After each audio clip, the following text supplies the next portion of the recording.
प्रश्नावली 3.3 प्रश्न संख्या 3 क्या कह रहा है? प्रश्न संख्या 3 6 विभिन्न कक्षाओं के विद्यार्थियों की संख्याएं नीचे दी गई है। इन आंकड़ों को दंड आलेख द्वारा निरूपित कीजिए। देखिए यहाँ पे 6 कक्षाओं का विद्यार्थियों की संख्या दी गई है और इसका दंड आलेख बनाने के लिए कह रहा है, जिसका दंड आलेख हमने यहाँ पे बना दिया है। आप लोग को दिख रहा होगा स्पष्ट। चलिए इस दंड आलेख से ही आपसे प्रश्न किए जा रहे हैं। क्या कह रहा है प्रश्न 3 का ए प्रश्न कह रहा है कि आप स्केल किस प्रकार चुनेंगे। देखिए स्केल चुनने के लिए हमें क्या करना पड़ेगा, इन आंकड़ों को ध्यान से देखना होगा।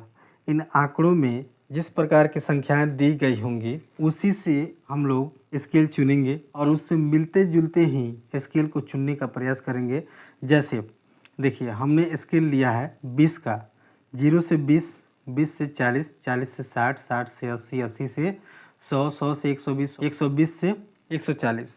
इस प्रकार का स्केल हमने लिया है। कहने का मतलब है 0 से 20 का स्केल हमने लिया है, यानी 20 का अंतर है इस स्केल में, जो कि विद्यार्थियों की संख्या को दर्शाता है। क्लियर?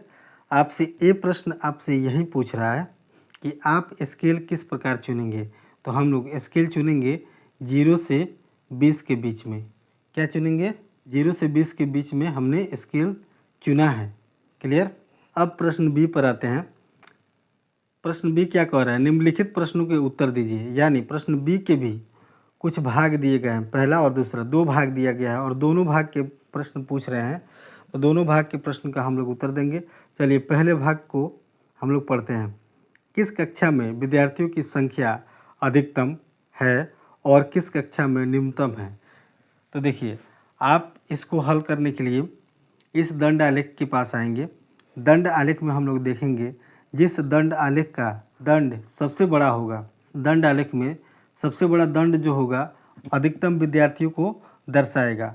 अधिकतम विद्यार्थियों की दर्शाएगा, क्योंकि ये जो है इस साइड विद्यार्थियों की संख्या लिखी गई है और ये कक्षाएं लिखी गई है। इस दंड के माध्यम से कक्षाओं को दर्शाया गया है। क्लियर?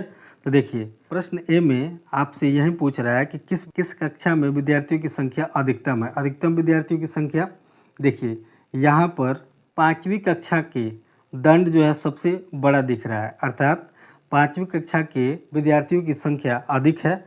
तो कितना है विद्यार्थियों की संख्या? टोटल विद्यार्थियों की संख्या है 135। कितना है? 135। और कह रहा है कि इसी में हम इसको अधिकतम विद्यार्थियों की संख्या हम निकाल लिए। अब देखिए इसी में एक और प्रश्न कह रहा है किस कक्षा में न्यूनतम विद्यार्थियों की संख्या है।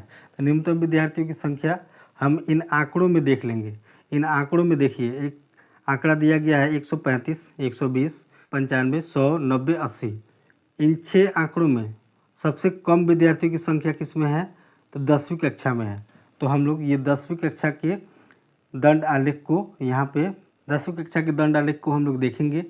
तो देखने से हमें क्या लग रहा है? 10वीं कक्षा के जो दंड आलेख है वो क्या है? सभी दंड आलेखों से छोटा है, क्योंकि ये 80 विद्यार्थियों की संख्या वाली एक दंड आलेख है। क्लियर? इससे हमें क्या समझ में आ गया कि इस प्रश्न का उत्तर हम लोग यहाँ लिखेंगे। पहले का उत्तर हम लोग क्या लिखेंगे? यहाँ पे तो लिखेंगे अधिकतम विद्यार्थियों की संख्या, विद्यार्थियों आप लोगों को दिख रहा होगा, संख्या बराबर क्या है? अधिकतम विद्यार्थियों की संख्या क्या निकल के आया है? 135। और न्यूनतम विद्यार्थियों की संख्या क्या होगा? लिखेंगे हम लोग न्यूनतम विद्यार्थियों की संख्या। न्यूनतम विद्यार्थियों की संख्या कितना है? 80। क्लियर? तो प्रश्न संख्या बी का पहले भाग हल होता है और पहले भाग का उत्तर क्या आ गया है?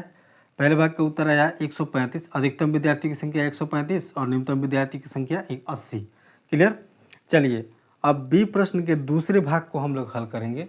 बी प्रश्न का दूसरा भाग क्या कह रहा है? चलिए कैमरा इधर कर देते हैं ताकि आपको खाली स्पेस मिल जाए प्रश्न को हल करने के लिए।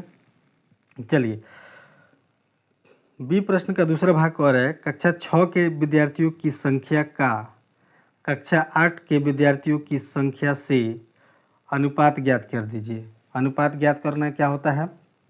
देखिए सबसे पहले हम लोग निकालेंगे यहाँ पे क्या कह रहा है, कक्षा 6 के विद्यार्थियों की संख्या। कक्षा 6 के विद्यार्थियों की संख्या कितनी है, यहाँ आप लोग को दिख रहा होगा, कक्षा 6 के विद्यार्थियों की संख्या लिखेंगे हम लोग, कक्षा 6 का विद्यार्थियों की संख्या,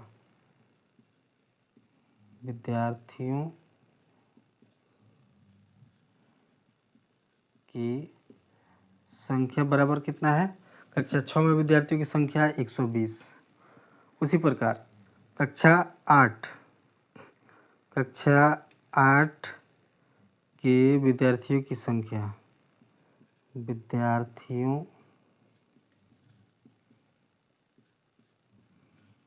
की संख्या, क्लियर। कक्षा 8 के विद्यार्थियों की संख्या कितनी है, कक्षा 8 के विद्यार्थियों की संख्या 100 है। अब इसका हमें क्या करना है, अनुपात ज्ञात कर देना है। क्या करना है, अनुपात ज्ञात करना है। तो अनुपात क्या होता है, तो हम लोग लिखेंगे यहाँ में 120 अनुपात 100। अब देखिए, इस अनुपात को सरलतम रूप में लिखने के लिए हमें एक ऐसी संख्या की ज़रूरत होती है जिससे दोनों संख्याएं विभाजित हो जाए। क्लियर।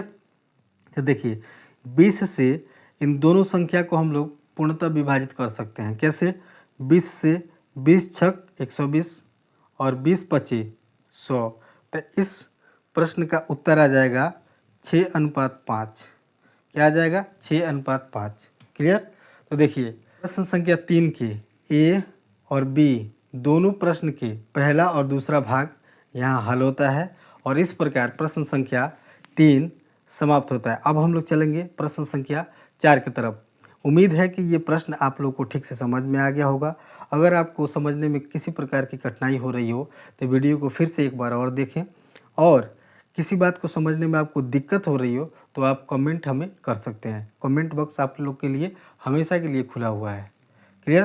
तो चलिए अब हम लोग चलते हैं प्रश्न संख्या 4 की तरफ।